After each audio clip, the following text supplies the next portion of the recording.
तो देखो बच्चों, आज की क्लास में हम स्टार्ट करेंगे क्लास 11th का बहुत ही इंपॉर्टेंट चैप्टर फर्स्ट सेट्स। तो what do you mean by sets? सबसे पहले आपको पता होना चाहिए कि सेट्स का मीनिंग क्या है। तो सेट बेसिकली क्या है? Well defined collection of object. अब ये जो well defined collection of object है, इसका मीनिंग क्या है? तो well defined collection of object का मतलब है कि ये पर्सन टू पर्सन जो है कलेक्शन चेंज नहीं होना चाहिए। तो देखो, सबसे पहले हम डेफिनेशंस क्या है सेट्स की। सेट्स, तो सेट का जो सिंपल डेफिनेशन है क्या है? A well defined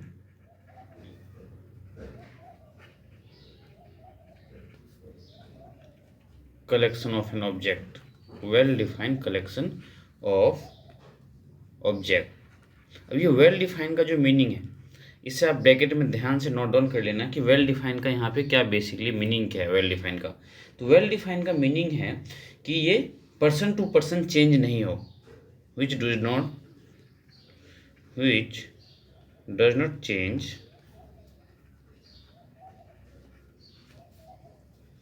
from person to person।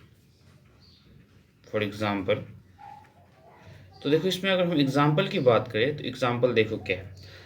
अगर आपसे बोला जाए कि लेटस, हमने एक एग्जाम्पल ले लिया टॉप 5 एक्टर का, टॉप 5 एक्टर।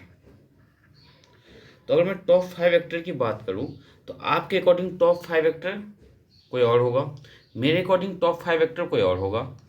हर ये क्या है, हर एक इंसान के अकॉर्डिंग, हर एक पर्सन के अकॉर्डिंग टॉप 5 एक्टर्स उसके जो पसंद के होंगे वो होगा। ठीक है, तो ये आपको सेट्स के अंदर नहीं माना जाता है।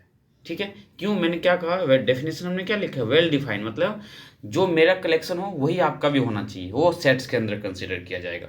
सेकेंड एग्जाम्पल जैसे ले लो, top 5 Indian player, top 5 Indian cricket players की बात कर लो, तो ये भी क्या है, पर्सन टू पर्सन आपका चेंज होगा। मीन्स ये जो है सेट्स के एग्जाम्पल्स नहीं है। तो हम कैसे आइडेंटिफाई करेंगे?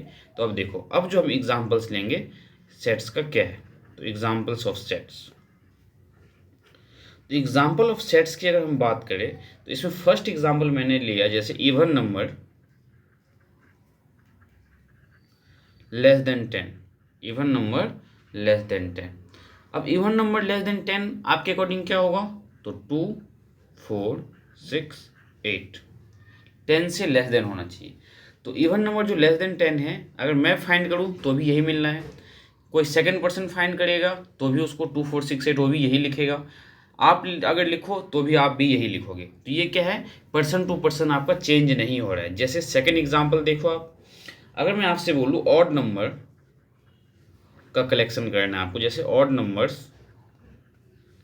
बिटवीन 1 to 30, बिटवीन 1 to 30, तो जो ऑड नंबर है 1 to 30, ये आपका भी वही होगा जो मेरा कलेक्शन होगा। ये सबका कलेक्शन सेम ही होगा। ऐसा नहीं होगा कि मेरा जो 1 to 30 ऑड नंबर है कुछ और आएगा, किसी दूसरे से बंदे का कुछ और आएगा, किसी तीसरे का कुछ और आएगा, ऐसा बिल्कुल नहीं होगा। Means well defined collection of object का मीनिंग है कि ये पर्सन टू पर्सन आपका चेंज नहीं होगा। तो सेट्स का एग्जाम्पल क्या आप समझ में आ रहा होगा आपको। तो थर्ड एक एग्जाम्पल और लेते हैं। ये नंबर्स इतना हम नहीं लिखेंगे, आपको पता है कि ऑड नंबर क्या है। जैसे 1, 3, 5, 7, 9, 11, 13, 15, 17, 19, 21, 23, 25, 27 और ये 29। ठीक है, तो आपके अकॉर्डिंग भी यही नंबर्स होंगे। सिमिलरली अगर ऑड नंबर बिटवीन या लेस देन 10 बोला जाए आपसे, odd number less than 10 means 10 से छोटे सारे ऑड नंबर्स, तो क्या होंगे आपके 1, 3, 5, 7। तो ये आपका किसका एग्जाम्पल है? तो सेट्स का एग्जाम्पल है। तो उम्मीद करता हूँ कि आपको सेट्स का जो है बेसिक मीनिंग बहुत अच्छे से समझ में आ गया होगा। अब हम पढ़ेंगे कि representation of set, how to represent set. तो सेट को रिप्रेजेंट करने से पहले हमें जो है कुछ बेसिक्स पता होना चाहिए कि हम सेट्स में को रिप्रेजेंट कैसे करते हैं। तो सबसे पहले याद क्या रखना है आपको, इसमें फर्स्ट पॉइंट आपको नोट डाउन क्या करना है कि हम क्या करते हैं, सेपरेट जो करेंगे, तो सेपरेट द एलिमेंट्स, एलिमेंट जो होंगे सेट के अंदर, ठीक है, उसे हम कैसे सेपरेट करेंगे? तो यूजिंग कॉमास, कॉमास की हेल्प से हम उसको सेपरेट करेंगे। सेकंड पॉइंट आपको क्या ध्यान में रखना है, हमें ब्रैकेट कौन सा यूज़ करना है, तो we use always curly bracket. हम हमेशा कर्ली ब्रैकेट का यूज़ करेंगे सेट्स के फॉर्म में। तो ये ध्यान में रखना, कर्ली ब्रैकेट आपका ये है। ना तो आप स्क्वायर ब्रैकेट यूज़ कर सकते हो और ना ही आप स्मॉल ब्रैकेट यूज़ कर सकते हो सेट्स के अंदर। हमें कौन सा ब्रैकेट यूज़ करना है, कर्ली ब्रैकेट, ठीक है। जैसे एक एग्जांपल लेते हैं सेट का। एग्जांपल हमने लिया है odd number, odd natural number, odd natural number smaller than 10। तो आप इसे कैसे लिखोगे, तो ए से हमने रिप्रेजेंट किया सेट को। तो ए कर्ली ब्रैकेट, नंबर्स क्या क्या है, तो 1 3 5 7 9। तो देखो हमने ब्रैकेट ये दोनों पॉइंट यूज़ किया हमने सेपरेट बाय यूजिंग कॉमास, तो कॉमा का यूज़ किया है और कर्ली ब्रैकेट का यूज़ किया है। ये देखो ये आपका क्या है, कॉमा, और ये कॉमा और ये आपका कर्ली ब्रैकेट, ठीक है। सिमिलरली सेकेंड एग्जाम्पल की अगर हम बात करें, तो सेकेंड एग्जाम्पल जैसे vowels of English alphabet. English alphabet की अगर वॉवेल्स की बात करें, तो इंग्लिश अल्फ़ाबेट में वॉवेल्स क्या है आपके according, A E I O you, ए ई आई ओ और यू। अब हम इसे सेट्स में कैसे रिप्रेजेंट करेंगे, तो हमने एक सेट ले लिया बी, कर्ली ब्रैकेट, ए कॉमा ई कॉमा आई ओ और यू। ये था आपका simple basic representation of set. अब सेट्स को जो है हम कितने फॉर्म में रिप्रेजेंट कर सकते हैं, ठीक है। रिप्रेजेंटेशन ऑफ सेट जो है बेसिकली आपका दो फॉर्म का है। तो देखो बच्चों दो फॉर्म कौन कौन, तो जो दो फॉर्म है उसमें से सबसे पहला फॉर्म है आपका, देखो टू फॉर्म। तो टू फॉर्म में सबसे फर्स्ट आपका कौन सा है, रोस्टर फॉर्म, और आप बोल सकते हो टेबुलर फॉर्म या टेबुलर फॉर्म। सेकंड कौन सा है, तो set builder form. Set builder form, हम सेट को बेसिकली इस दो फॉर्म में रिप्रेजेंट करेंगे, या तो रोस्टर फॉर्म या टेबुलर फॉर्म में, नहीं तो सेट बिल्डर फॉर्म में। तो अब सेट बिल्डर फॉर्म में और टेबुलर फॉर्म में कैसे, तो एग्जांपल देखो। जैसे टेबुलर फॉर्म में हम कैसे रिप्रेजेंट करते हैं, तो ये कर्ली ब्रैकेट के साथ नंबर्स जैसे 1 3 5 7 9। सेट बिल्डर फॉर्म में हमें स्टेटमेंट लिखना होता है। जैसे आप क्या लिखोगे यहाँ पे, तो ऑड नंबर, जैसे ऑड नंबर लेस देन 10। ये हमने एक एग्जांपल लिया। तो लेस देन 10 जो हम ऑड नंबर को कैसे रिप्रेजेंट करेंगे सेट बिल्डर फॉर्म में, तो उसके लिए देखो ए इक्वल्स टू कर्ली ब्रैकेट में एक्स सच दैट, ये एक्स के लिए कंडीशन क्या है, तो एक्स आपका क्या होना चाहिए, ऑड नंबर होना चाहिए जो कि लेस देन 10 होना चाहिए। तो x such that x is a odd number less than 10, और कर्ली ब्रैकेट से हम इसको क्लोज कर देंगे। ये आपका क्या है, representation of set set builder form का, ठीक है। जैसे अब मैं यहाँ पे मुझे even natural number less than 10, इसे सेट बिल्डर फॉर्म में आप कैसे रिप्रेजेंट करोगे, तो देखो सेट बिल्डर फॉर्म में आप इसे कैसे रिप्रेजेंट करोगे, तो ए हमने डिफाइन कर दिया सेट के लिए, curly bracket x such that, अब इस एक्स की कंडीशन क्या है ये हमें यहाँ लिखना होता है। तो यहाँ पे आप लिखो x is a even number less than 10, ये आपका सेट बिल्डर फॉर्म। और रोस्टर फॉर्म में कैसे रिप्रेजेंट करेंगे, इस वे में, जैसे कि मैंने आपको बोला कि इसी नंबर को, ये जो आपका है इसी को देखो यहाँ पे क्या है, even natural number, even natural number less than 10। तो आप इसे कैसे रिप्रेजेंट करोगे, तो हमने ए डिफाइन कर दिया है और डायरेक्ट हम नंबर लिखेंगे। तो ये लेस देन 10 हमारा इवन नेचुरल नंबर क्या क्या है, तो 2, 4, 6, 8 और ये ब्रैकेट क्लोज। ये आपका कौन सा फॉर्म है, तो रोस्टर फॉर्म बोलो या टेबुलर फॉर्म बोलो, एक ही मीनिंग है दोनों का। और ये जो आपका है बच्चों, ये कौन सा फॉर्म है आपका, सेट बिल्डर फॉर्म। ठीक है, तो ये आपको ध्यान में रखना है कि रिप्रेजेंटेशन ऑफ सेट जो है सेट बिल्डर फॉर्म में हमें बेसिकली क्या करना है, स्टेटमेंट देना होता है। अब जैसे देखो, एक हमने लिया है रोस्टर फॉर्म में, ये आपके पास एलिमेंट्स क्या है, 1 3 5 7 9। यहाँ पे अगर आपसे एलिमेंट्स पूछा जाए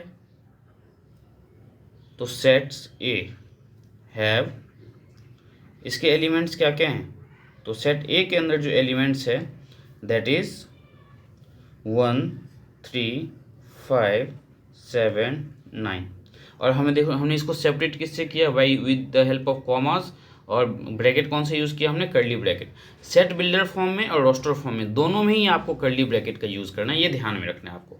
ठीक है, अब कुछ पॉइंट्स जो आपको ध्यान में क्या रखना है, जैसे कि देखो हमारे पास ए है कलेक्शन, क्या, तो यहाँ पे हम ब्रैकेट यूज़ कर लेंगे, कर्ली ए ई आई ओ और यू, ये आपके पास क्या है, रोस्टर फॉर्म में है। अब इस रोस्टर फॉर्म में देखो ध्यान में क्या देना है आपको, ये ए ई आई यू क्या है, कैपिटल लेटर्स में, तो ये जो है आपका बिल्कुल गलत हो जाएगा। क्यों, क्योंकि लेटर्स जो है हमेशा नोट डाउन कर लेना है, letters should be in small letter, letters should be in small letter. मतलब अगर एलिमेंट्स है आपके, एलिमेंट्स ऑफ सेट्स, ये इंपॉर्टेंट पॉइंट है आपके लिए, तो elements of sets is always in small letter, is always in small letter. Capital letter का यूज़ अगर आप करते हो तो आपका गलत हो जाएगा, तो ये आपको ध्यान में रखना है।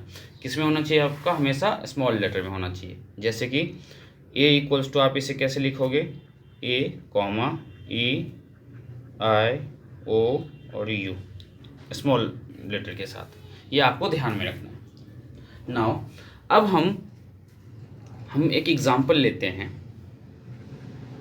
देखो ध्यान से देखना एग्जांपल क्या है। बी एक सेट है एक्स सच दैट, एक्स की कंडीशन क्या है, तो x is a letter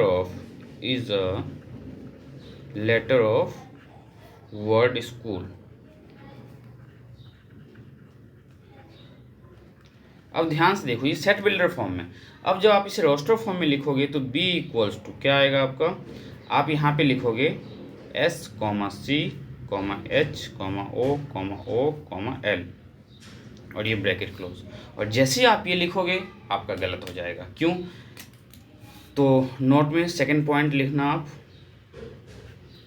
elements should not be repeat, elements of sets, elements of set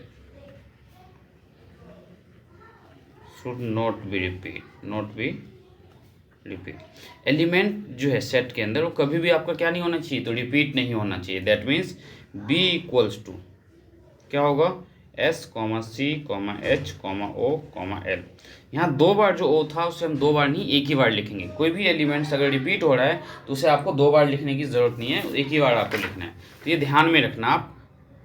अब हम नेक्स्ट टॉपिक की बात करेंगे, concept of belongs to. Means जो हम बिलोंग्स टू है इसका मीनिंग क्या है, बिलोंग्स टू का मीनिंग क्या है, रिलेशन। अब किस टाइप का रिलेशन, तो ये ध्यान से देखो आप अभी।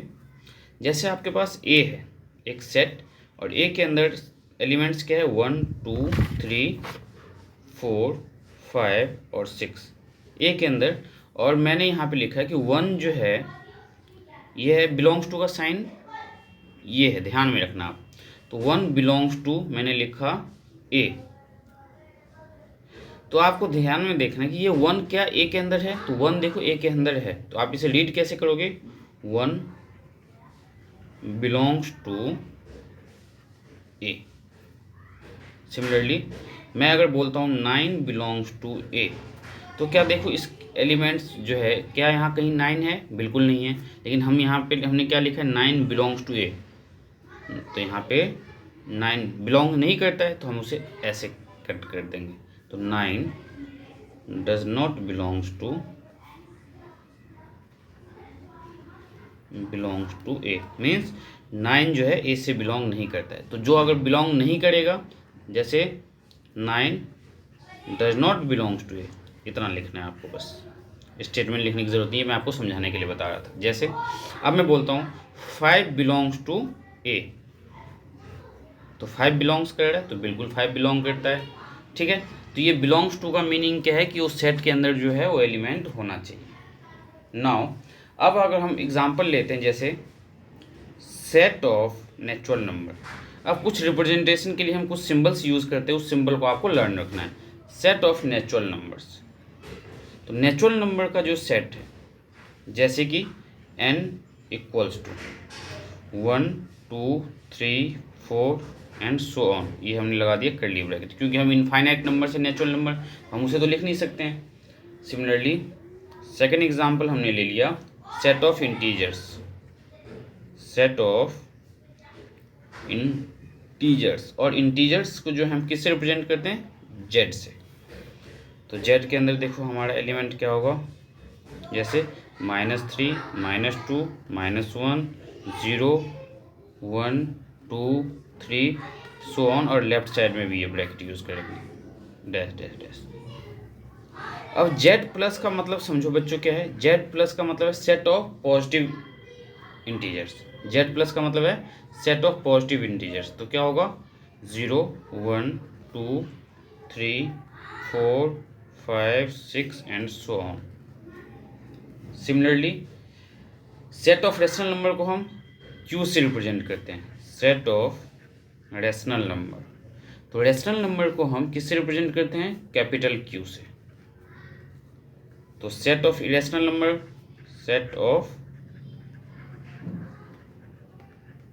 इरेशनल नंबर, और इरेशनल नंबर को हम किससे रिप्रेजेंट करते हैं, t से। Similarly set of real numbers की बात करें, तो सेट ऑफ रियल नंबर, ये रिप्रेजेंटेशन आपको इसलिए बताया जा रहा है क्योंकि अगर MCQ टाइप में क्वेश्चन आए तो आपको पता होना चाहिए, क्योंकि इन सारे सिंबल्स का यूज़ किया जाता है। तो सेट ऑफ रियल नंबर के लिए R, और सेट ऑफ होल नंबर के लिए W। Set of whole number के लिए हम क्या रिप्रेजेंट करते हैं, कैपिटल W से। अब set of positive real number की अगर हम बात करें, तो set of positive real number, तो इसके लिए हम क्या रिप्रेजेंट करेंगे, R प्लस। तो आप कुछ एग्जांपल्स देखते हैं। एग्जांपल 1 देखो आपका NCERT में क्या गिवन है। एग्जांपल 1 आपके पास गिवन है, right the solution set of equation. Equation क्या है आपके पास, तो x² plus x -2 equals to 0। आपको इसका सॉल्यूशन सेट किस में लिखना है, तो इन रोस्टर फॉर्म में लिखना है। तो रोस्टर फॉर्म में हम इसको कैसे लिखेंगे, तो ध्यान से देखो, सबसे पहले तो आपको इसे सॉल्व करना है। तो सॉल्व करो मीन्स फैक्टराइज करो आप इसे, तो x² प्लस x। अब यहाँ पे देखो, इससे मिडिल टर्म स्प्लिटिंग से आप सिंप्लीफाई कर सकते हो। तो मिडिल टर्म स्प्लिटिंग से क्या होगा, x² plus 2x minus x -2 equals to 0। x हमने कॉमन लिया तो ये बचा x प्लस 2, यहाँ -1 कॉमन लिया तो ये बना आपका x प्लस 2।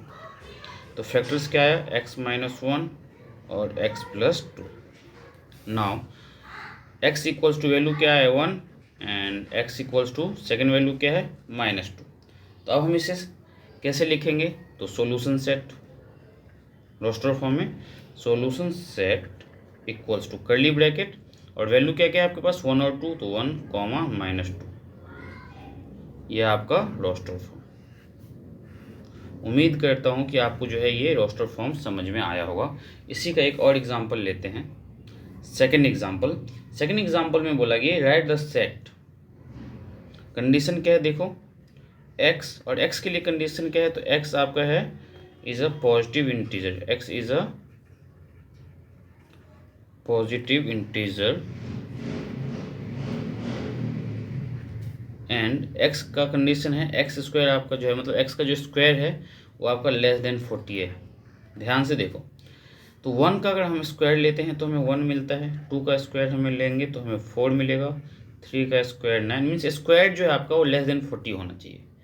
सिमिलरली 4 का स्क्वायर 16, 5 का स्क्वायर 25, और 6 का स्क्वायर अगर लेते हो तो 36, और जब हम 7 का स्क्वायर लेंगे तो ये क्या आ जाएगा 49, जो कि हमारा सेट के अंदर लाई नहीं करता है, तो ये हम एलिमेंट नहीं लेंगे।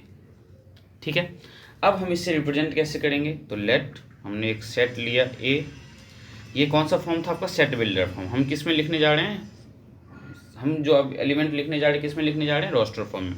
तो नंबर्स कौन कौन से हैं, जो लेस देन 40 है स्क्वायर तो 1 है, कॉमा 2 3 4 5 एंड 6 और ब्रैकेट ये आपका क्लोज। तो ये जो आपका है कौन सा फॉर्म है, तो रोस्टर फॉर्म है। सिमिलरली एक एग्जांपल और लेते हैं, एग्जांपल थर्ड में बुलाया गया राइट द सेट ए। आपके पास ए एक सेट है जिसके अंदर नंबर्स क्या है 1 4 9 16 एंड 25, और इसे आपको सेट बिल्डर फॉर्म में लिखना है। तो देखो कैसे लिखोगे आप, A equals to x such that, x की कंडीशन क्या है, तो एक्स आपका स्क्वायर है, तो x is a square of natural number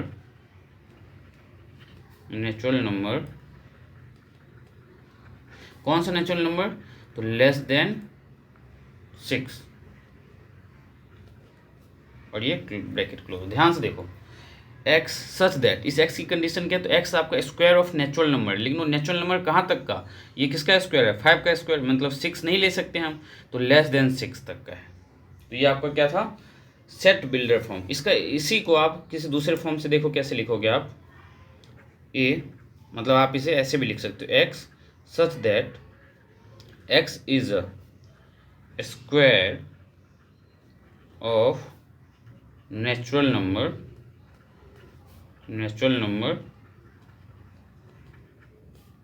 up to 25, मतलब 25 तक। ठीक है, सिमिलरली अगर ये भी नहीं लिखना तो आप इसे सिंबल के फॉर्म में भी, मतलब तीनों में से आप कोई भी फॉर्म लिख सकते हो, x such that x equals to n square where, अब ये एन की जो वैल्यू नेचुरल नंबर है आपको पता है, तो एन नेचुरल नंबर कहाँ से स्टार्ट होता है, एन जो है ग्रेटर देन इक्वल्स टू 1 और लेस देन इक्वल्स टू 5।